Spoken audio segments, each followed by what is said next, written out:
Shalom, puji nama Tuhan. Perkenalkan, nama saya Juta Garaki, Prodi Teologi, mahasiswa Sekolah Tinggi Teologi Rumah Murid Kristus Bitung.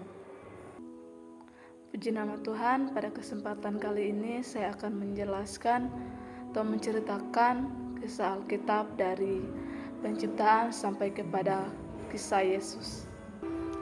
Puji nama Tuhan, sebelum kita masuk dalam pembahasan kita, saya akan menjelaskan apa itu Alkitab. Alkitab adalah firman Allah yang dipercayai orang-orang Kristen sebagai petunjuk atau pegangan untuk kita menjalani kehidupan. Alkitab terbagi menjadi dua bagian, yaitu Perjanjian Lama dan Perjanjian Baru. Perjanjian Lama terdiri dari 39 kitab dan Perjanjian Baru terdiri dari 27 kitab. Alkitab ternyata tersusun dengan kronologi sangat jelas dan lengkap yang terdiri atas ribuan detail, ratusan karakter orang, 1.200 pasal dan 30.000 ayat dan memiliki berbagai terjemahan. 3 hal penting irisan Alkitab itu peta panggung Alkitab C7SY, manset Perjanjian Lama dan manset Perjanjian Baru.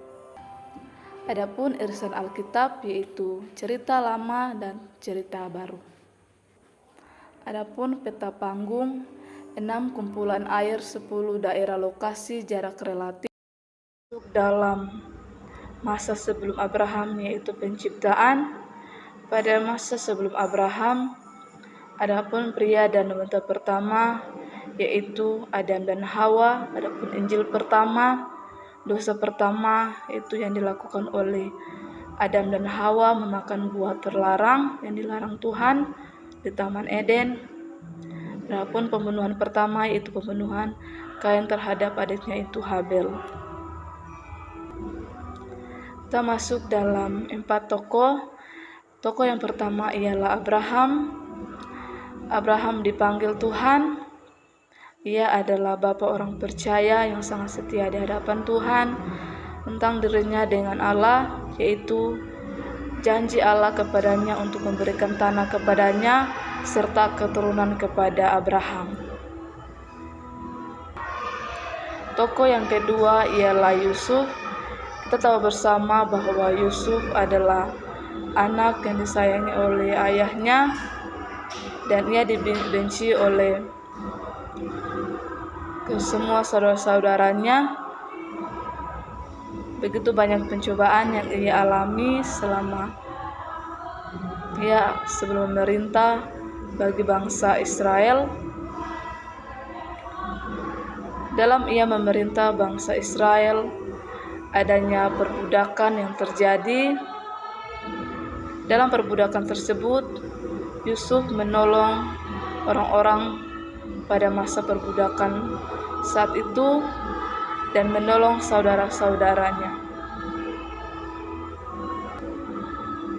Tokoh yang ketiga ialah Musa. Musa diutus oleh Tuhan untuk membawa keluar orang Israel dari tanah Mesir, dari perbudakan, untuk menuju ke tanah Kanaan, yaitu tanah perjanjian yang diberikan Allah kepada orang Israel. Kita masuk dalam tokoh yang keempat yaitu Yosua. Adapun penaklukan Kanaan, perintah Tuhan dalam Yosua 8 ayat 1, Tuhan berfirman kepada Yosua, janganlah takut dan janganlah gentar, bawalah seluruh rakyatmu pergi berperang melawan Ai, sebab aku telah menyerahkan raja Ai dan rakyatnya kotanya ke dalam tanganmu.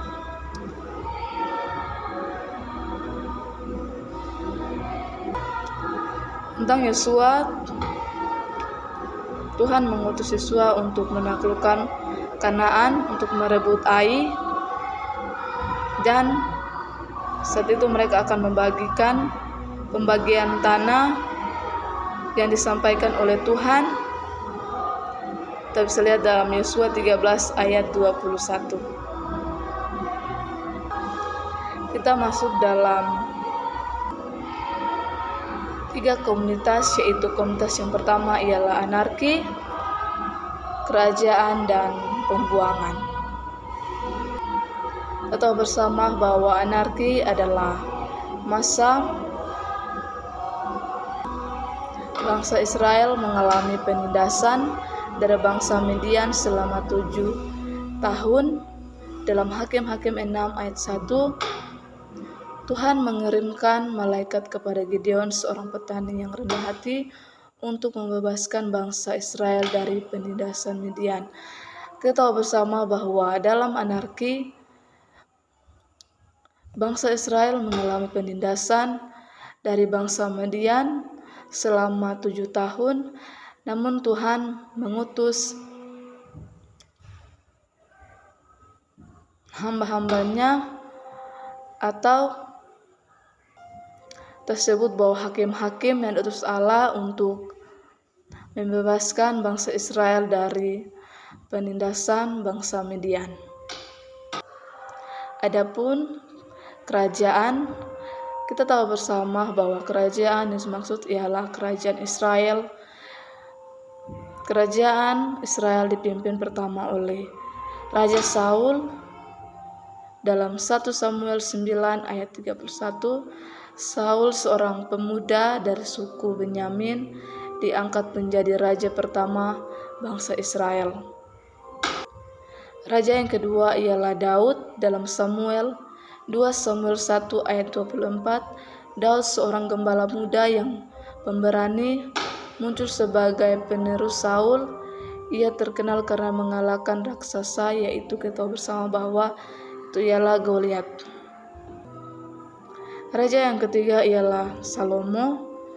Salomo putra Daud dikenal sebagai raja yang bijaksana dan makmur.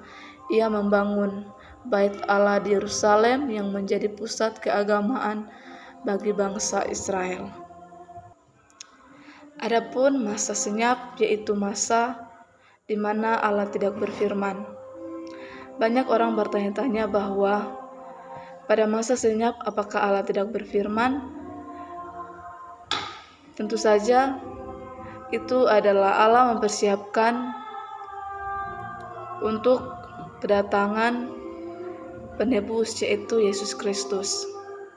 Pada masa senyap dipimpin oleh Alex, orang Yunani, yaitu dalam sistem Roma.